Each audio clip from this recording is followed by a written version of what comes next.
Film ini dimulai dengan suasana menegangkan di Bandara Jepang tahun 2009. Kelompok perampok bersenjata berhasil membajak pesawat yang baru saja mendarat. Di luar pesawat, pasukan khusus sudah bersiaga bersiap menyerbu kapan saja.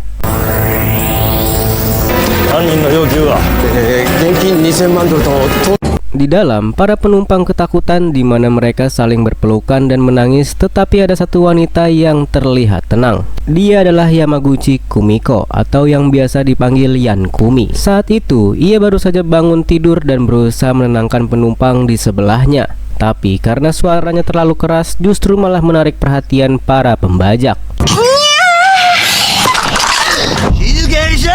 Salah satu dari mereka langsung menodongkan pistol ke wajah Yan Kumi. Namun anehnya, ia sama sekali tidak gentar. Dengan wajah datar, ia malah memarahi para pembajak itu seolah-olah sedang menegur murid-murid nakal di kelas.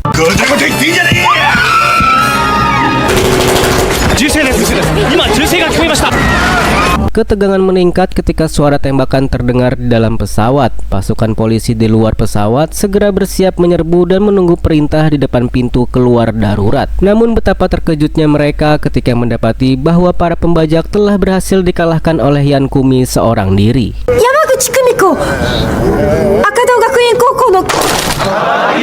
Keberanian dan aksinya yang luar biasa disiarkan secara langsung di televisi, membuatnya menjadi selebritas mendadak di seluruh penjuru Jepang. Di rumah, keluarganya menyambutnya dengan bangga dan mengungkapkan betapa mereka mengagumi tindakannya. Dan dari sini terungkap bahwa Yan Kumi bukan wanita biasa, di mana ia berasal dari keluarga besar Yakuza yang sangat berpengaruh. Namun dibalik asal-usulnya yang menakutkan itu, ternyata Yan Kumi telah bekerja selama 7 tahun terakhir sebagai guru matematika di sebuah SMA. Namun ia menyembunyikan jati dirinya sebagai keturunan Yakuza dari para murid dan rekan seprofesinya.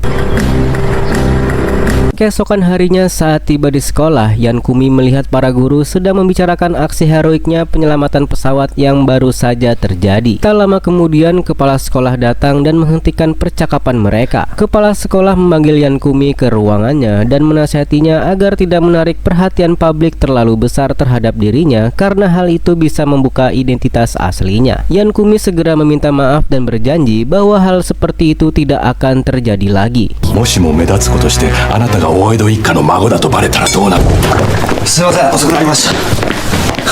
Namun pembicaraan mereka tiba-tiba terhenti saat seorang guru magang baru datang. Ia adalah Takeshi yang ternyata merupakan mantan murid Yan Kumi itu sendiri. Yan Kumi merasa sangat bahagia karena salah satu muridnya mengikuti jejaknya menjadi seorang guru. Ia kemudian membawa Takeshi ke kelas untuk diperkenalkan kepada murid, akan tetapi para siswa tidak menghormatinya dan mengabaikan semua usahanya untuk berbaur dengan mereka.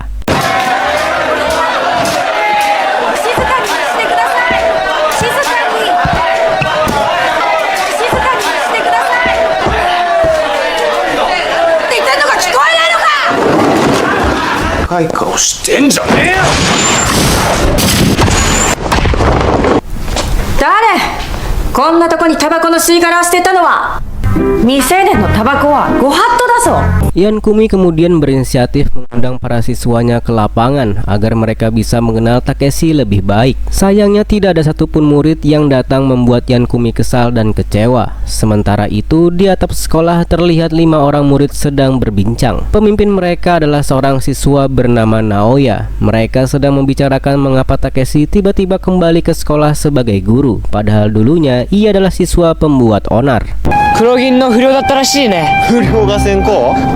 Adegan berikutnya menampilkan para mantan murid Yan Kumi yang kini sudah lulus berkumpul di sebuah restoran untuk makan bersama. Mereka membicarakan bahwa mereka baru saja menyaksikan Yan Kumi bersama seorang pria dan merasa terkejut karena tak menyangka Yan Kumi bisa memiliki pasangan. Saat mereka masih memperdebatkan hal itu, Yan Kumi datang bersama Takeshi untuk makan siang. Di sana, Yan Kumi memperkenalkan Takeshi sebagai guru baru di sekolahnya. Setelah suasana kembali tenang, mereka semua memutuskan untuk makan bersama.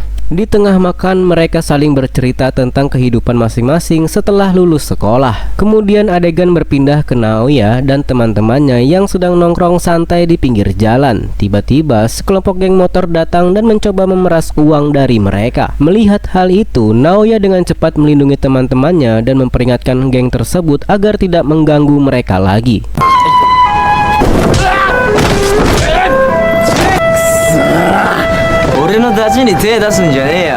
Malam harinya, Yankumi mengundang Takeshi ke rumahnya untuk makan malam. Ia memperkenalkannya kepada seluruh anggota keluarga besarnya dan menyampaikan bahwa ia sudah lama bermimpi bisa mengundang murid-muridnya untuk makan dan bersenang-senang bersama. Malam itu suasana berlangsung akrab dan Yankumi yang terlalu banyak minum akhirnya mabuk. Di sela-sela makan malam itu, Takeshi berbincang dengan kakek Yankumi. Ia mengungkapkan bahwa Yankumi adalah alasan utama mengapa dirinya memutuskan untuk menjadi seorang guru. Walau terkadang menyebalkan, Yankumi telah mengajarkan banyak pelajaran berharga tentang hidup dan memberinya inspirasi untuk bekerja keras di dunia pendidikan. Keesokan harinya, ketika dalam perjalanan menuju ke sekolah, Yankumi ternyata secara tidak terduga bertemu dua mantan muridnya yang dulu dikenal sangat bandel. Ia terkejut saat mengetahui bahwa kini keduanya telah berubah menjadi orang sukses dan sangat terhormat. Tak lama kemudian perhatiannya tertuju pada seorang pria yang sedang berpidato di dekat situ. Saat dia mendekat, dia menyadari bahwa wajah pria itu sangat mirip dengan mantan kekasihnya. Pria itu bernama Yamato Namakura, yaitu pemilik perusahaan IT terbesar di Jepang. Kini ia sedang mencalonkan diri untuk posisi gubernur dan berambisi untuk memperluas pengaruhnya. Yankumi langsung terpesona dan dengan antusias menyatakan dukungannya terhadap kampanye pria itu.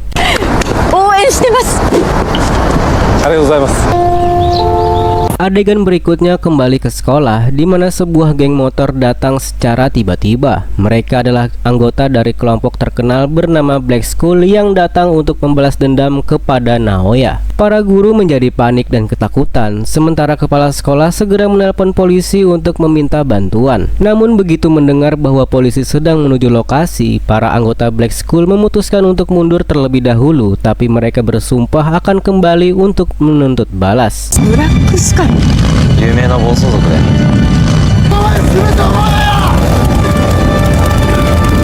Setelah kejadian itu, kepala sekolah memanggil Naoya dan teman-temannya ke ruangannya dan memarahi mereka karena telah menimbulkan kekacauan di sekolah. Ia meminta penjelasan dari mereka dan para siswa menjelaskan bahwa geng motor itulah yang memulai pertengkaran karena mencoba memeras mereka. Kepala sekolah tidak percaya dengan alasan itu, sampai akhirnya Yankumi turun tangan dan meyakinkan kepala sekolah bahwa murid-muridnya berkata jujur. Ia menegaskan bahwa ia tahu kapan muridnya berbohong dan kapan mereka jujur. Mendengar penjelasan itu, kepala sekolah akhirnya memutuskan untuk menutup masalah itu, tetapi memperingatkan Yankumi jika murid-muridnya membuat masalah lagi di masa depan, ia akan langsung dipecat.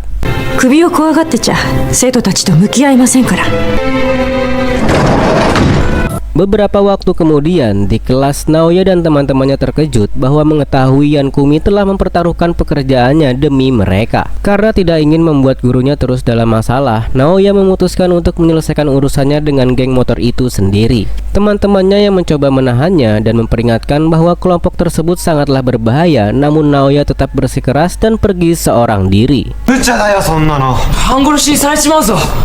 Tak lama kemudian Yankumi datang ke kelas bersama Takeshi dan baru mengetahui bahwa Naoya telah pergi untuk menghadapi gangster itu. Ia merasa kecewa karena teman-temannya Naoya tidak berusaha menghentikannya dan hanya membiarkannya pergi sendirian. Setelah menegur mereka, Yankumi langsung bergegas pergi untuk mencari Naoya.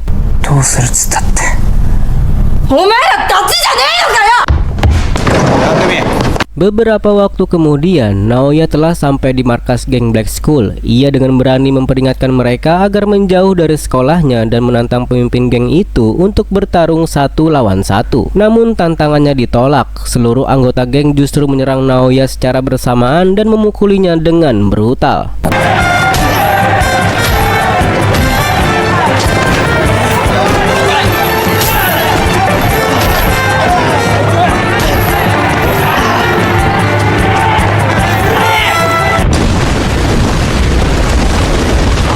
Tapi beberapa saat kemudian gempa mengguncang gedung dan sebagian tembok runtuh meninggalkan lubang besar di dinding. Dari sana muncul Yankumi yang langsung memerintahkan untuk melepaskan muridnya. Namun bukannya menuruti, gangster itu justru menyerangnya dengan keberanian luar biasa. Yankumi melawan mereka satu persatu.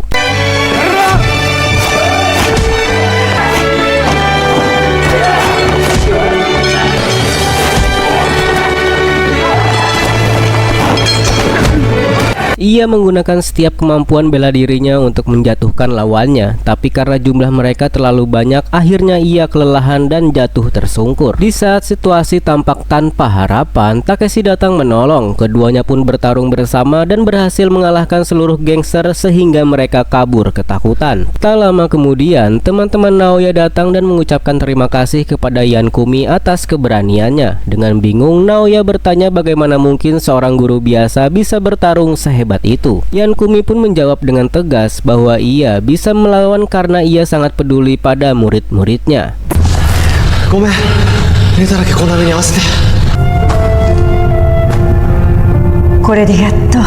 Keesokan harinya Naoya mulai memperlakukan Yankumi dengan lebih hormat. Ia bahkan menyapa gurunya dengan ramah di pagi hari. Melihat perubahan itu, Yankumi merasa sangat bahagia karena akhirnya para muridnya mulai menghargai dan mempercayainya. Namun di hari yang sama, beberapa polisi datang ke sekolah. Yankumi panik mengira kedatangan mereka berkaitan dengan perkelahian yang terjadi semalam. Tapi ternyata bukan polisi yang datang karena salah satu murid bernama Ren Kazuya diduga terlibat dalam kasus peredaran narkoba. Para guru membela Kazuya, mengatakan bahwa dia adalah siswa baik dan tidak mungkin terlibat dalam hal seperti itu. Namun polisi menjelaskan bahwa dompet milik Kazuya ditemukan di tempat kejadian perkara dan sejak malam sebelumnya ia tidak terlihat lagi. Yankumi malah percaya bahwa Kazuya bersalah. Ia yakin ada alasan lain di balik semua ini dan memutuskan untuk mencarinya sebelum polisi menemukannya.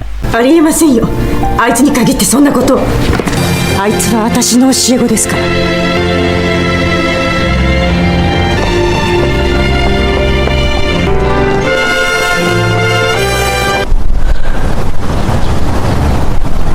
Saat mencari, ia bertemu sekelompok orang yang mengaku teman Kazuya dan juga sedang mencarinya. Mereka membagi tugas dan menghabiskan seharian penuh mencari keberadaan Kazuya, tapi hasilnya nihil. Hingga malam tiba, tampak Kazuya sedang bersembunyi di suatu tempat dalam keadaan terluka. Ia menerima telepon dari Yankumi tapi ragu dan memilih untuk tidak menjawabnya. Ketika melihat mobil polisi lewat, ia panik dan segera bersembunyi di bawah jembatan. Malam itu juga Takeshi yang sedang berjalan di sekolah mendengar suara aneh dari salah satu ruangan kelas. Saat diperiksa, ternyata Kazuya bersembunyi di sana. Beberapa saat kemudian, Yankumi datang bersama murid-murid lain. Dengan nada khawatir, ia bertanya mengapa Kazuya tidak menghubunginya. Kazuya menjelaskan bahwa ia tidak ingin Yankumi ikut terlibat dalam masalah ini. Ia bercerita bahwa beberapa waktu lalu ia mendapatkan pekerjaan sebagai pengantar barang tanpa tahu isi paket yang dikirimnya. Namun malam sebelumnya salah satu paketnya jatuh dan pecah, memperlihatkan bahwa isinya adalah narkoboy. Ia pun menjadi ketakutan dan ingin berhenti, tapi para pelaku malah memukulinya dan ia hanya berhasil kabur setelah polisi datang, namun dompetnya tertinggal di tempat kejadian.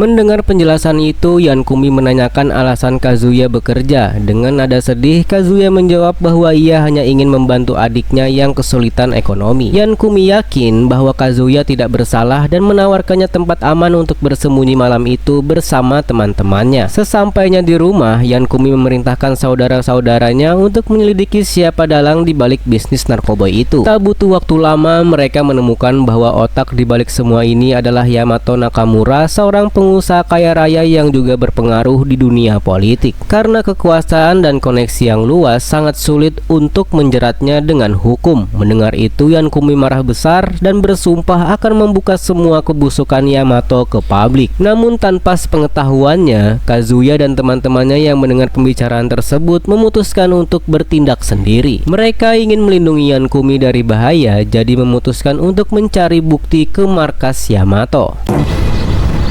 大変です。あいつらがいません。 Keesokan harinya, Kazuya dan teman-temannya menyelinap ke gedung milik Yamato untuk mencari bukti. Di saat bersamaan, Yankumi dan Takeshi juga menuju ke sana dan setibanya di tempat itu, mereka melihat di media sedang mempersiapkan kampanye politik untuk Yamato yang sedang mencalonkan diri sebagai gubernur. Sementara itu, Kazuya dan teman-temannya menemukan sebuah ruangan berisikan banyak kotak penuh narkoboy. Tapi sialnya, para anak buah Yamato datang dan memergoki mereka. Para penjaga langsung menodongkan senjata dan bersiap untuk menembak. ってことはこれ全部か。ここを調べちまった以上。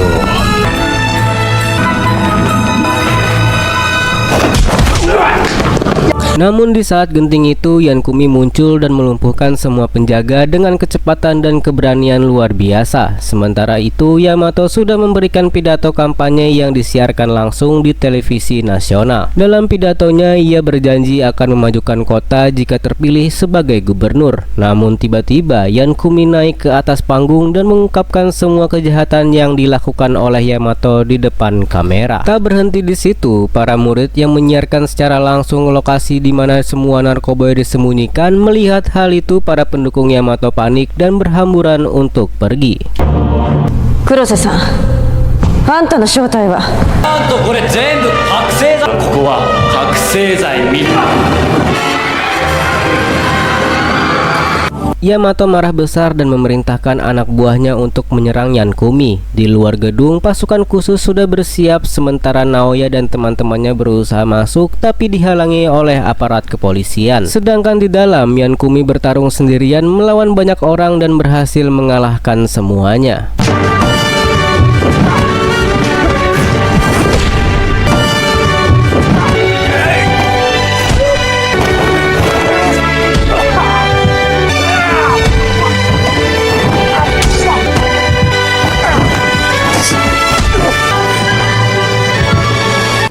Yamato yang putus asa menodongkan pistol ke arah Yankumi dan menuduhnya telah menghancurkan hidupnya. Namun dengan tenang, Yankumi memintanya untuk menyerah dan mengatakan bahwa tidak ada kata terlambat untuk memulai hidup baru. Setelah perdebatan panjang, Yamato akhirnya menurunkan senjatanya dan menyerahkan diri, dan beberapa saat kemudian pasukan khusus masuk ke gedung dan bersiap menangkap Yamato. Yankumi meminta agar mereka tidak menembaknya karena ia sudah menyerah. Yamato pun dibawa keluar dalam keadaan aman, sementara seluruh negeri dibuat kagum oleh keberanian Yankumi. Keesokan harinya, Yankumi menjadi sosok yang sangat terkenal. Ia dipuji oleh para guru, murid, bahkan kepala sekolah atas keberaniannya dan juga masyarakat Jepang. Di kelas, ia mengajak murid-muridnya untuk bermain kejar-kejaran di lapangan. Awalnya semua diam, tapi setelah Naoya memulai, seluruh siswa pun ikut berlari gembira bersama Yankumi. Suasana penuh tawa dan kebahagiaan pun menutup kisah mereka dan film pun selesai.